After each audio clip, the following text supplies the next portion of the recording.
예수께서 이르시되 가라 내 아들이 살아있다 하시니 그 사람이 예수께서 하신 말씀을 믿고 가더니. 아멘. 여기에서 그 사람이 예수님께서 하신 무엇을? 말씀을 믿고 가더니. 말씀을 믿고 가기까지 이 왕의 신하의 모습이 어떠했는가, 이걸 함께 살펴보려고 하는 거예요. 첫 번째 따라하시겠습니다. 듣고 가서 청하는 왕의 신하.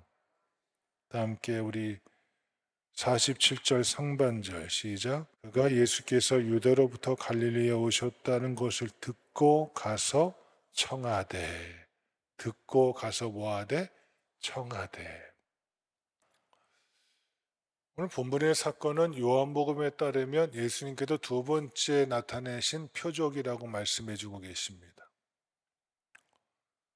근데 주님께서 이 표적을 행하시기 전에 첫 번째는 여러분 잘 아시는 가나에서 물로 포도주를 만드시는, 양의 변화가 아니라 질의 변화를 일으키시는. 근데 조금 저는 의구심이 가요. 왜 예수님께서 처음 이적 같으시면 좀 거창하고 좀 위대하고 사람들이 놀랄만하고. 여러분 가서 보세요. 가나의 이적은요, 주인도 몰라요. 그렇죠? 누구만 알아요? 예수님하고 예수님께 부탁하신 어머니 마리아하고 예수의 말씀을 듣고 순종했던 그 종들만 알아요. 근데 그 사건이 기록되어진 거예요. 어쨌든 그 사건이 있고 난 뒤 예수님께서 어디로 가셔요? 예루살렘의 절기를 따라 올라가셔요.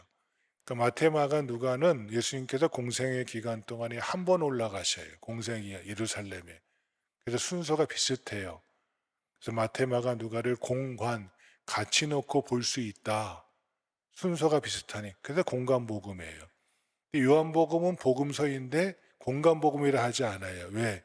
예수님께서 공생의 기간 동안 최소한 3번 이상 예루살렘이 올라가시거든요. 올라갔다 내려왔다, 올라갔다 내려왔다. 올라가서 십자가를 지시는 게 요한복음의 기본적인 순서란 말이에요. 그러니까 비교할 수 없잖아요. 그래서 사복음서 안에 요한복음은 별개로 이야기하는 거거든요. 어쨌든 이 요한복음에서 예수님께서 가나의 이적을 행하시고 예루살렘에 올라가셔서 뭐 큰일보다는 성전을 정화하실, 성전에서 장사하는 무리들, 돈 바꾸는 무리들 다 내어쫓으시고 내 집은 기도하는 집이다 선언하실. 그리고 나서 그 일이 있은 다음에 니고데모 아시잖아요. 니고데모와 은밀한 대화를 나누시고 복음의 진리가 무엇인지 설명해 주셔요. 그래서 하나님이 세상을 이처럼 사랑하사, 근데 그것도 거기서 나오는 거거든요. 그리고 난 뒤에 예수님께서 보편적으로 갈릴리에서 유대로 올라갔던 사람들은 사마리아 땅을 지나가지 않습니다. 왜? 거기는 좀 뭐랄까 불결하다고 해서 땅을 돌아서 갔어요. 트랜스 요르단 지역, 쉽게 말하면 지금의 요르단 지역으로 요단강을 건너서 그쪽 지역을 건너서 갈릴리 땅을 지나지 갈릴리로 다시 올라가는, 사마리아를 통과하지 않았는데 주님께서 예루살렘에 어떻게 올라가셨다는 내용은 없는데 그건 보편적으로 돌아가셨다는 얘기고요. 내려오실 때는 어디를 지나세요? 사마리아 수가성을 지나세요. 여러분 잘 아시는 남편 5둔 여인을 만나시고 그에게 구원의 은혜를 베풀어 주신 사건이 있고 난 뒤에, 그리고 난 사건이 오늘 본문의 말씀이에요.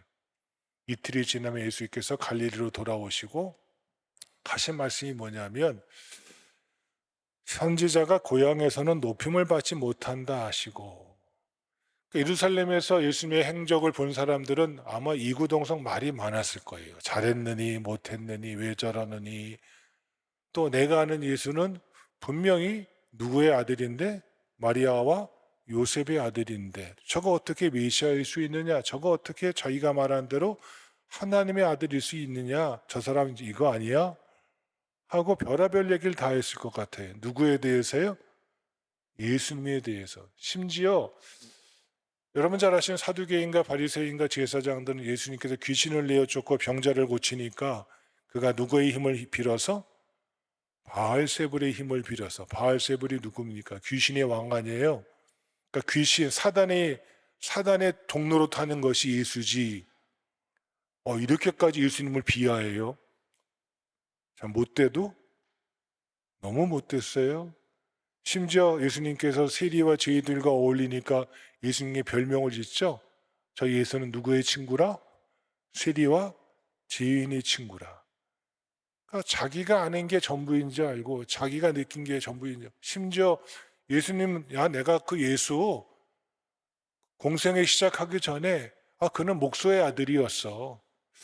아마 그의 어머니는 마리아인 건 분명하지만 그의 아버지는 누군지 몰라. 요셉은 아닌 것 같아. 이런 별 얘기를 다 하면서 예수님께 대해서 뭐 하는 거예요? 비토하고 비평하고 깎아내리고. 그들이 예수님을 어떻게 알아요?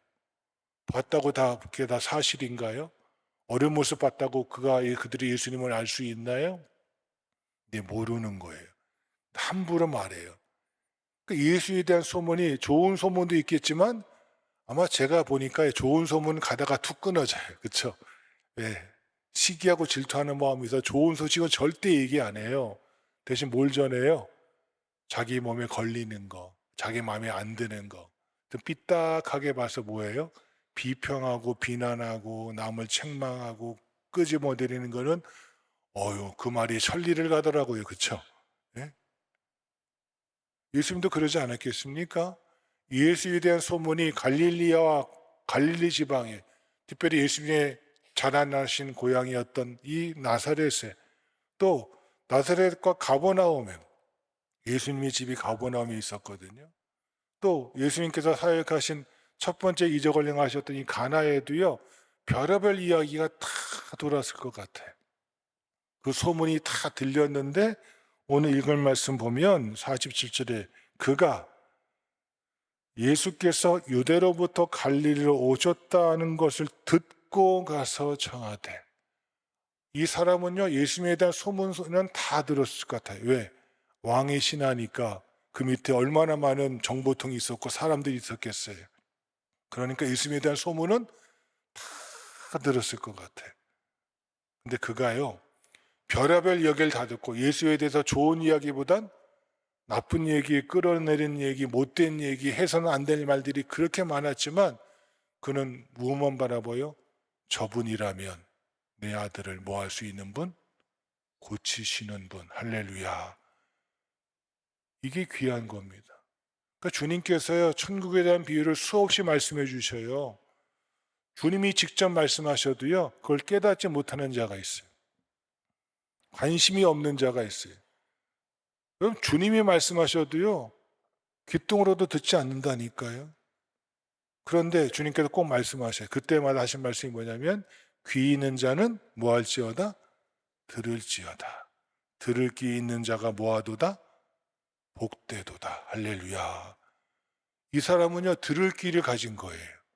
사람들이 뭐라고 해도 사람들이 예수님께 대해 온갖 비토와 비평을 하고 못된 말을 하고 아니라고 말하고 저 사람은 말이야 마술사지 말이야 하면서 별 얘기를 다 하더라도 그는 내 아들의 문제를 누구께 가지고 나가면 예수님께 가지고 나가면 주님이 해결할 것이다. 할렐루야. 그 마음 가지고 나온 거예요. 또 한번 생각해 볼 것은 뭐냐면 그 사람은 이 사람의 이름은 나오지 않아요. 근데 그가 누구의 신하? 왕의 신하라고 나와요. 우리가 잘 아는 백부장은요. 가이사랴에서 찾아온 거고요. 가이사랴. 이 사람은 어디서 온 거예요? 가버나움에서. 그러니까 다른 거예요. 백부장의 믿음, 이만한 중에 이스라엘 중에 이만한 믿음은 만나보지 못하였느라 그 사람하고는 다른 사람이에요. 그러니까 왕의 신하니까요. 금수저가 아니에요. 그렇죠? 왕족이었다면 금수저일 거예요. 근데 왕의 신하니까 그는 뭐예요? 흙수저였을 거예요. 그런데 열심히 노력해서 온갖 노력을 다하고 최선을 다하고 고관대작이 된 거예요. 그러니까 출세한 사람이에요. 성공한 사람이에요. 누구나 다 알만한 가버나움에 있는 왕의 신하 하면 누구나 다 알만한 사람이에요. 사람들에게 인정받고 존경받고 칭찬받고 권력과 모든 부귀영화를 다 지닌 사람이에요. 근데 이 사람이요 이제가 30살 된 누가복음에 보면 예수님께서 공생애를 30세에 시작하셨으니까 이제 30살 된 사람하고요 그 당시에 가버나움의 모든 이게 총애를 받고 인정받고 왕의 신하가 된 더구나 아들까지 있으니까 최소한 누구보다 나이가 많아요? 예수님보다 나이가 한참 많겠죠. 근데 그 사람이요, 예수님께 나와서 청하는 거예요. 여러분, 이게 쉬운지 아세요? 세상에서 권력 가진 사람, 세상에서 명예를 가진 사람, 세상에서 성공한 사람이 예수님께 나와서 청하는 것 결코 쉽지 않습니다. 사람들의 눈초리가 있습니다. 야, 저 사람이 뭐가 아쉬워서 저 젊은 예수께 가서 청하느냐. 온갖 비아냥과 온갖 뒷말이 많았을 거예요. 근데 이 사람은 그거 신경 쓰지 않아요. 이게 귀한 거예요. 들을 만한 귀를 가졌고요. 자기의 상황과 처지와 환경을 다 내려놓고 예수님께 온전히 나와 구할 수 있는 이 믿음, 주님만 신뢰하는 믿음, 이 문제는 주님이 해결할 것이다라고 듣고 주님에 대한 소문을 듣고 와서 청하는 왕의 신하의 신실한 믿음의 모습이 오늘을 살아가는 평강성도의 귀한 믿음의 모습 되어지기를 주님의 이름으로 축원합니다. 이걸 우리에게 깨닫게 하자 하시는 것이지, 그저 2000년 전에 왕의 신하가 아들이 낳았더래 그게 나랑 무슨 상관이 있어요. 그렇죠? 근데 이 왕의 신하는 사람들이 어떤, 주님께서 말씀하셨잖아요. 선지자는 고향에서 높임을 받지 못한다. 사람들이 깎아내리고 주님께 대한 온갖 못된 말을 다 해도 그거 아니야. 저 예수님만이 내 아들을 고칠 수 있어. 아이, 왕이시여, 왕의 신하, 당신의 능력이면 예수님 보고 오라 하면 되지 않겠습니까? 그게 맞죠. 그렇죠? 그 정도 권력, 그 정도 능력이 있는 사람 같으면 너 가서 군인들 보내가지고 예수님 보고 오라 하면 되잖아요. 근데 그렇지 않잖아요. 자기가 직접 예수님께 나오잖아요. 이게 귀한 거예요. 자기 처지, 자기 상황 개의치 않고 주님께 나오신 이 순전한 믿음의 소유자가 오늘을 살아가는 평강성도의 믿음 되어지기를 주의 이름으로 축원합니다. 두 번째 따라 하시겠습니다. 자기 방식대로 주님께 요구하는 왕의 신앙. 다 함께 우리 47절, 48절, 49절 시작. 그가 예수께서 유다로부터 갈릴리로 오셨다는 것을 듣고 가서 청하되 내려오셔서 내 아들의 병을 고쳐 주소서 하니 그가 거의 죽게 되었습니다. 예수께서 이르시되 너희는 표적과 기사를 보지 못하면 도무지 믿지 아니하리라. 신하가 이르되 주여 내 아이가 죽기 전에 내려오소서. 아멘. 정말 이 왕의 신하, 이름은 나와 있지 않은 이 왕의 신하가 예수님께 자기의 처지와 어떤 소문을 들어도 주님만 신뢰하고 나온 건 정말 잘한 일이에요. 그런데 이 사람에게 있어서 문제점이 드러나요. 그게 오늘 읽은 말씀 47절, 48절, 49절에 나오는 거예요. 주님께서 말씀하시죠. 너희가 도무지 믿지 않고 있구나. 그 표적을 보여줘야지만, 기사를 보여줘야지만 믿는 너희 믿음이 안타깝구나. 그 말씀하시는 거예요. 근데 여러분, 이 왕의 신하가 와서 구한 게 두 가지예요. 첫 번째 뭐예요? 내려오셔서. 두 번째는 뭐예요? 아이가 죽기 전에. 이 말은 뭐예요? 주님이 와서 직접 가버나움에 오셔서 이 아이를 만져주시든 안수하시든 손을 잡아주시든 그 귓가에 대고 말씀을 하시든 주님이 직접 터치하셔야 되겠습니다. 여기서는 안 됩니다. 왜? 공간의 제약이 있으니까. 또 주님이 내 아들이 뭐 하기 전에? 죽기 전에 내려오셔서. 죽으면 주님도 됩니다, 안 됩니다? 안 됩니다. 이게 이 사람의 믿음이었다니까요.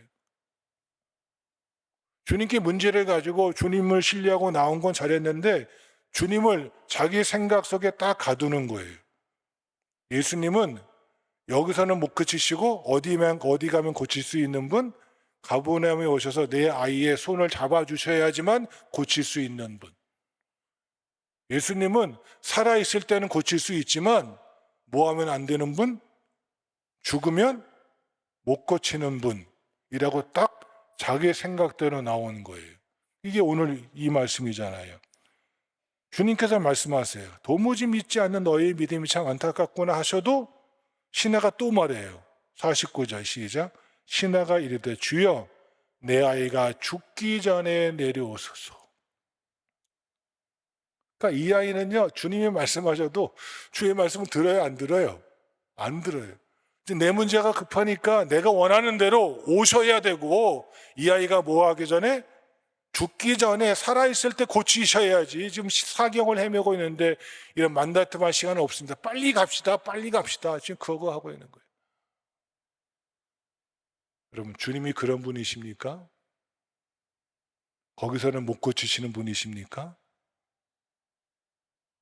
우리 예수님이 죽으면 살리지 못하시는 분이십니까? 이 왕의 신하는 믿음은 있었는데 어떤 믿음? 자기 믿음으로 주님을 대하는 거예요. 근데 이 모습이 낯설지가 않아요. 저도 그렇고 여러분도 그렇고 이런 실수를 범할 때가 얼마나 많이 있는지 몰라요. 주님은 주님이신데 주님을 내 생각에 다 가둬요. 예수님도 그렇게 하는데 다른 사람에 대해서는 오죽하겠어요? 제대로 알지도 못하면서 함부로 말하고 함부로 판단하고 함부로 평가하고, 참 사람들이라는 게 참 그런 것 같아요. 오늘 이 왕의 신하가 이런 실수를 범하고 있어요. 주님의 능력은 제한적이고 죽으면 살릴 수 없다는 주님에 대한 제한적인 믿음을 가지고 나오는 것입니다. 주님을 주님으로 바라보지 못하는 인간의 제한적인 믿음이 한계를 드러내는 간구가 이 신하의 모습 가운데 있었고, 이 부족한 신하의 모습이 오늘 우리에게도 분명히 있다는 것입니다. 입술로는 하나님을 신뢰한다고 하면서도 실상은 하나님의 능력을 부인하는 불신앙으로 살아가는 우리의 신앙의 모습이 있지는 않은가? 이 왕의 신앙의 모습을 통해서 내 모습을 돌아보라고. 그저 2000년 전에 왕의 신하의 아들이 나왔다? 그게 아니에요. 왕의 신하가 믿음으로 나오긴 나왔지만, 그렇죠? 주님을 신뢰하고 나왔지만 예수님을 어디에다 가둬요? 자기 경험, 자기 이해, 자기 생각, 자기가 바라는 방식대로, 자기가 원하는 시기대로 이루지 않으시면 주님은 아니라는 거예요. 이게 이 왕의 신하의 모습이었다니까요. 그런데 꼭 이렇게 살아가는 신앙인들이 얼마나 많은지 몰라요. 예수님에 대해서도 하나님에 대해서도 이렇게 생각하는 사람들이 얼마나 많은지 몰라요. 그 모습을 깨달으라고, 그 모습을 돌이키라고, 나의 부족한 모습을, 나의 한계성을 이제 내려놓고 주님만 온전히 신뢰할 수 있는 믿음의 사람들이 오늘을 살아가는 평강성도의 모습 되어지기를 주님의 이름으로 축원합니다. 세 번째 따라 하시겠습니다. 말씀대로 이루시는 주님을 믿는 왕의 신하. 다 함께 50절 시작. 예수께서 이르시되 가라 내 아들이 살아있다 하시니 그 사람이 예수께서 하신 말씀을 믿고 가더니. 아멘. 자, 여러분이 예수님이세요. 근데 여러분에게 어떤 사람이 와서 예수님 부디 원하건대 내려오셔서 내 아들이 죽기 전에 고쳐주소서라고 여러분께 간구한다면, 여러분이 예수님 같으면 거기 가시겠어요? 응답하시겠어요? 역사하시겠어요? 뭐 이런 사람이 다 있노? 나에게 나오게 나왔지만 나를 신뢰하지도 않고 자기가 원하는 대로 해줘야 되고 여기서는 안 되고 또 죽으면 안 되고 별 조건을 다 붙이고 간구하고 있으니, 제가 만약 예수님 됐으면 됐습니다. 가시오. 딴 데 가서 알아보시오. 이러고 싶은 마음이 굴뚝 같지 않으시겠어요? 왜? 예수님을 신뢰해도, 예수님만 바라봐도 주님이 뭐라고 말씀하시든 주님 제 아들 고쳐주지 믿습니다. 이래야 되는데 부디 뭐 하셔서? 내려오셔서 죽기 전에. 이러고 있는 사람에게 여러분 응답하시겠냐고요. 여러분, 여기에 놀라운 일이 벌어집니다. 주님이 말씀하십니다. 가라, 내 아들이 살아있다. 할렐루야. 부족하고 어리석고 연약하고 믿음 없고 자기 생각에 똘똘 뭉쳐있는 이 사람이지만, 그래도 그 사람에게 뭘 베푸셔요? 은혜를 베푸셔요. 할렐루야. 이게 은혜예요. 내가 자격이 있어서, 내 간구가 온전해서, 내 믿음이 확실해서 내가 100% 주님을 신뢰해서 주님이 역사하신다? 그럼 여기에 응답받을 사람 한 명도 없을 거요. 저를 포함해서 다 부족하잖아요. 다 한계성이 있잖아요. 다 연약하잖아요. 다 자기 세계 속에 빠져 살잖아요. 자기가 최고인 줄 알잖아요. 근데 주님은요, 이렇게 나약하고 어리석고 믿음 없고 부족하고 그래지만 믿음이 온전하지 않지만 그럼에도 불구하고 응답하시는 하나님의 은혜, 이것이 은혜인 줄로 믿습니다. 내 모습 그대로 그저 주님께 나온 것 그것만으로도 귀히 여기셔서 내 믿음이 부족하고 내가 어리석고 내 한계성 속에 빠져 있지만 그럼에도 불구하고 응답하시는 주님의 은혜가 있습니다. 그때 가라, 내 아들이 살아있다. 비록 그전에는 주님의 능력에 대해서 의심하고 시공간을 제한하는 믿음을 가지고 나왔지만 과거를 묻지 않으십니다. 내가 전에는 부족하고 연약하고 어리석고 나약하고 정말 주님 보시기에 네 가지가 없는 믿음으로 나왔을지라도 그전의 모습은 이제 잊어버리십니다. 이 신하가 뭘 의지합니다? 가라, 내 아들이 살아있다라는 주의 말씀을 믿고 가더니 할렐루야. 이게 믿음입니다. 전에는 우리가 부족합니다. 전에는 내 생각 속에 묻혀 살았습니다. 내 방식대로가 아니라면, 내가 원하는 대로 아니라면, 내 뜻대로가 아니라면 주님 거부했던 나약한 자여가 우리의 모습이었습니다. 그런데 이제는 주여, 주님이 살아있다 하시니 제가 그 말씀 믿고 가겠습니다. 이게 신앙입니다. 우리의 과거에 부족한 모습이 있습니다. 연약한 모습이 있습니다. 자기네들로 옳다고 여겼던 불신앙이 있습니다. 그러나 이제는 그거 다 상관하지 맙시다. 주여, 제가 주의 말씀을 믿고 가겠습니다. 이것이 신앙입니다. 주님이 가시지 않아도 시간과 공간을 초월하시는 주님을 믿고 가겠습니다. 이것이 믿음입니다. 지금 주님의 말씀에 바른 응답으로 나아가는 것이 더 귀합니다. 이 신하가 가는 길에 종을 만납니다. 그랬더니 주님 말씀하던 그 시간에 자기 아들이 뭐았더라? 나았더라. 그리고 집으로 돌아갑니다. 다 함께 우리 53절 시작. 그의 아버지가 예수께서 내 아들이 살아있다 말씀하신 그때인 줄 알고 자기와 그 온 집안이 다 믿으니라. 누굴 믿어요? 예수의 말씀을 믿고 따라가는 가정이 되었더라. 할렐루야. 이게 귀한 거예요. 우리가 조금 믿음의 모습이 있지만 주님 보시기엔 정말 부족하고 어리석고 자기 생각 속에서 빠져가는 우리 인생이지만, 그러나 이 사람이 말씀을 믿고 갔더니 거기 어떤 축복이 이루어져요? 온 집안이 다 예수 믿는 가정으로 변화되더라. 여러분, 이제 올 토요일이 고유의 명절 설날이잖아요. 다 고향으로 또는 여러분의 집으로 친지들이 다 모일 터인데, 여러분을 통하여, 여러분으로 인하여, 말씀 믿고 살아가는 여러분으로 인하여 여러분의 가정이 다 예수 믿는 가정 되어지기를 주님의 이름으로 축원합니다.